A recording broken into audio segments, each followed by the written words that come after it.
Olá, minhas amigas e meus amigos. Chegou a hora do nosso encontro, neste domingo, 26 de março, dia em que eu perdi um amigo de uns 45 anos de amizade, Juca Chaves. Juca Chaves era um gênio da poesia, da música, da modinha, da sátira, do trocadilho. Nós nos tornamos amigos lá no fim dos anos 70, mas eu já era fã dele desde os anos 50. Na segunda metade dos anos 50, eu me empolgava com as sátiras de Juca Chaves, o Caixinha Obrigado, que era a rachadinha da época, a caixinha dos legislativos. O Brasil já vai à guerra, comprou um porta-aviões, um Viva para a Inglaterra de 82 milhões. Quando o Brasil comprou o porta-aviões Minas Gerais, satirizou Marinha, Aeronáutica, governo, Marinha e Aeronáutica brigando por quem fica com porta-aviões. Presidente Bossa Nova, que fazia a festa para Juscelino. Esse o lado satírico. Depois, aqui em Brasília, eu lembro de ele ter feito, lá por 83, o cavalinho que estava levando para Brasília o presidente Figueiredo. E as modinhas românticas. Então, ao lado do satírico, havia o romântico. Por Quem Sonha Ana Maria, Menina. Era um romântico. Eu era tão fã do Juca Chaves que, quando estava na faculdade, ele se apresentou no Teatro Leopoldina. Eu não sei se eu era presidente da aula, presidente do centro acadêmico, levei a aula toda para os camarins, para o camarim do Juca Chaves no Teatro Leopoldina. E aqui em Brasília, depois que ficamos amigos, eu frequentava o apartamento dele lá no fim do Leblon. Depois ele se mudou para a Bahia, Itapuã, Rua da Poesia, imaginem só. Foi onde ele morreu. Ele ficou uns tempos em São Paulo, doente, e depois voltou para Itapuã e morreu no hospital. Hoje foi o velório e a cremação. O Brasil perdeu um cérebro maravilhoso. Genial, criativo, Juca Chaves. Bom, e hoje são 251 anos de fundação de Porto Alegre, a capital do meu estado. Fundada por casais açorianos, tanto que no início se chamava, parece que São Francisco do Porto dos Casais. Era a colonização portuguesa que trouxe açorianos para ocupar um lugar que ainda era espanhol. Depois veio o Tratado de Madrid ou Santo Ildefonso, que rompeu o tratado a linha de Tordesilhas, né, que era português só de Laguna para o norte, né? Mas, enfim, Porto Alegre, 251 anos hoje, e ontem foi 111 anos do Casarão da Várzea, lá na José Bonifácio, em Porto Alegre, Colégio Militar de Porto Alegre, que foi colégio militar, depois passou a ser Escola Preparatória de Cadetes, em que eu tentei entrar e não consegui, e depois voltou a ser, hoje é Colégio Militar de Porto Alegre, cheio de tradições. Bom, eu queria registrar aqui minha amiga Bárbara, te atualizei, voltou ao Twitter, seja bem-vinda, seja bem-vinda, que estamos precisando de opiniões críticas. Então não esqueça de deixar o seu gostei ou não gostei, de se inscrever se ainda não fez isso.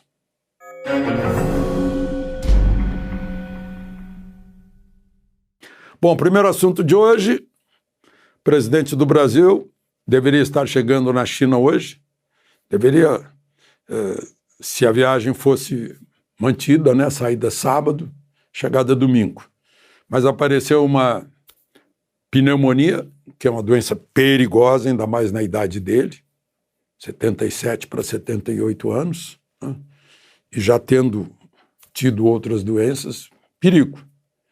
Eu fiquei admirado, boquiaberto, quando eu vi médico, cardiologista, dizendo que não, ele já foi medicado, tá bem, tá com antibiótico, pode viajar se quiser. Uau! 30 horas no avião, com pneumonia, mesmo medicado. Aí, desculpa, ainda bem que ouviu mais pessoas e ficou.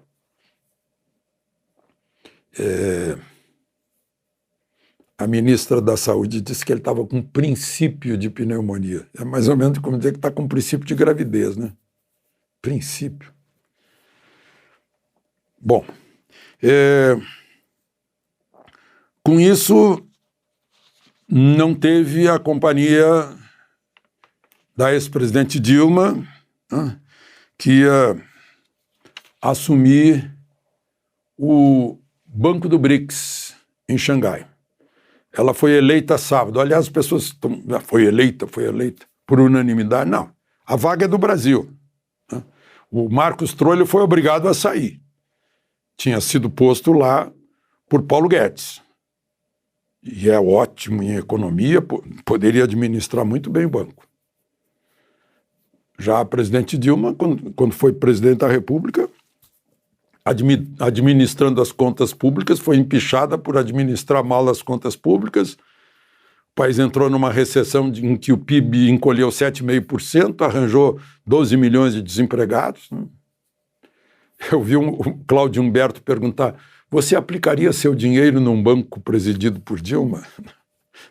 Pergunta terrível, né? É como aquela história de você compraria um carro usado de um político americano. Bom, mas enfim, é a ironia pronta, né? Na falta do Juca Chaves, né? Em março de 1970 eu fui assaltado como funcionário do Banco do Brasil de Viamão, Rio Grande do Sul, por um grupo da vanguarda armada revolucionária Palmares, a qual pertencia a moça Dilma. Era extrema esquerda, contra o capitalismo, era uma desapropriação de um banco. Agora ela chega ao topo do sistema capitalista, que é presidente de banco, né? Fez toda a carreira. Bom, mas estão lá 102 empresários do agro, da agroindústria, da pecuária, da agricultura, inclusive os irmãos Batista, né? Wesley, e ministro da Agricultura, que está chefiando a delegação, vai continuar com os contatos lá, o ministro Carlos Fávaro. Só não vai haver os 2 acordos que iriam firmar para tirar a burocracia e fazer pagamento mais ágil do comércio entre Brasil e China. A China é o nosso principal parceiro comercial. Mas continua lá a missão do agro, tentando diversificar os negócios, fazer negócio também com outros produtos do agro e, principalmente, com produtos que agregam valor, né? Agregam valor de mão de obra brasileira, de tecnologia brasileira, de outros agregados industriais de nossos produtos do agro que se convertam em produtos elaborados, né? Eu citei aqui o péssimo exemplo do minério que vai e volta ao trilho. Pacheco também não vai, né? A Dilma não foi, Pacheco também não vai. Pacheco fica aqui e vai ter que responder a um pedido do presidente da Câmara, Arthur Lira, que está dizendo: submeta ao Congresso, então. Submeta ao Congresso, convoque o Congresso. Aí, convocando o Congresso, ele já vai ter que ler o requerimento da medida provisória, da CPI mista, né, que já está com assinaturas mais que suficientes, e submeta. Qual é o trâmite de uma medida provisória quando chega ao Congresso? Porque ele adotou medidas unipessoais, né? Pessoalmente, não perguntou para ninguém, pimba, voltou ao que era antes. Mas o que era antes foi alterado por decisão do Congresso. Foi alterado durante a pandemia. Então, tem essa questão a ser resolvida agora que ninguém viajou. Vamos resolver logo, né? E está chegando aí o Estado brasileiro. Gente, vocês já notaram que o Estado brasileiro é Robin Hood ao contrário? Robin Hood tirava dos ricos para dar aos pobres. Era a história lá em Nottingham. Só que aqui é o contrário. Quem paga a inflação é o pobre, o rico ganha. Quem paga imposto é o pobre, o rico tem isenções. Né? Quem paga imposto de renda mais pesado é o pobre. Em relação, né? Tudo isso na relação proporcional à renda. Né? É tudo o contrário. E agora vai fechar 3 meses de novo governo. Gente, é uma destruição de tudo. Eu hoje entendi, só hoje, depois de quase 83 anos, entendi o que era a árvore do bem e do mal, lá no Gênesis, lendo um livro, Viagem a Marte, de um ministro do Superior Tribunal do Trabalho, Ives Gandra Martins Filho. A árvore do bem e do mal é o que dá o poder da pessoa de decidir o que é bem e o que é mal. Não é o bem em si, o mal em si. A pessoa é que decide. Sereis como deuses.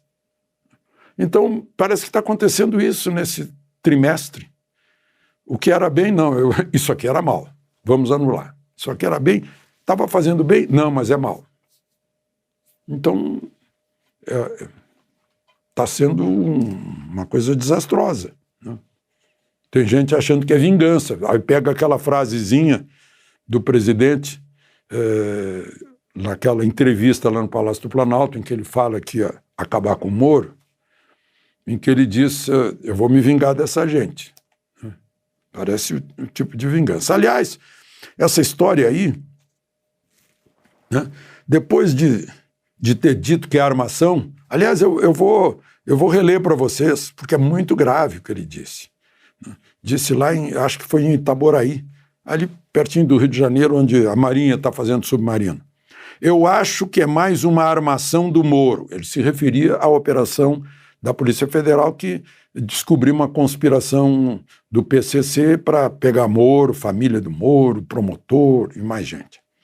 Eu acho que é mais uma armação do Moro. Eu vou descobrir. É visível que é uma armação do Moro. Pô, então ele não precisa mais nem descobrir, ele já disse que é visível. O que é visível é visível. Não há sequer suspeita, porque é visível. Né? Mas eu vou pesquisar, eu não sei o que significa visível para ele. Eu vou saber o porquê da sentença. Ele se referia à juíza que aceitou a prisão, as 11 prisões. Foram 11 mandados de prisão. Parece que foram executados 9. Eu acho que é mais uma armação, e se for mais uma armação, ele vai ficar mais desmascarado ainda. Eu não sei o que ele vai fazer da vida se continuar mentindo do jeito que está mentindo. Se refere a um senador da República, que foi ministro da Justiça e que foi juiz federal. Né? Bom, depois de tudo que ele disse, né, que isso implica ser uma armação envolvendo a Polícia Federal, a juíza, o PCC, né? O ministro da Justiça, que sabia da operação. Né?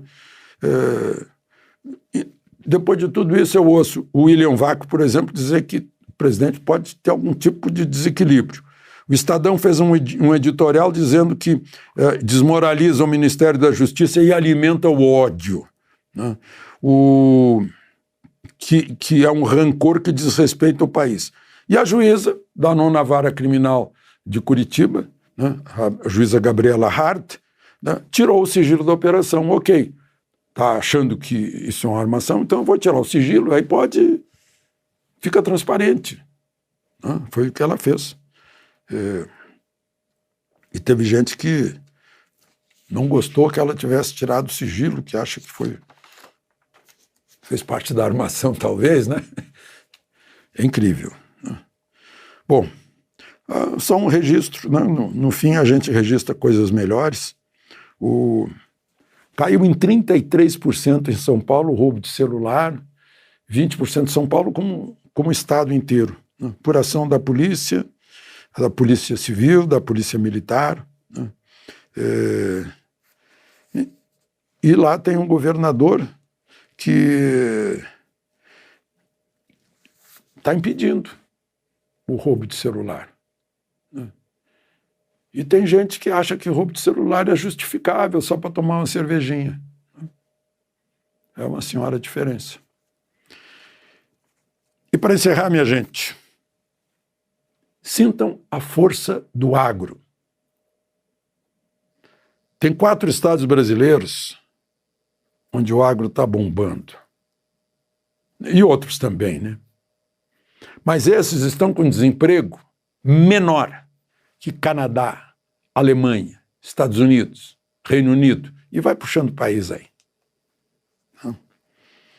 Vou dar os nomes. Em primeiro lugar, Rondônia, brilhando no agro.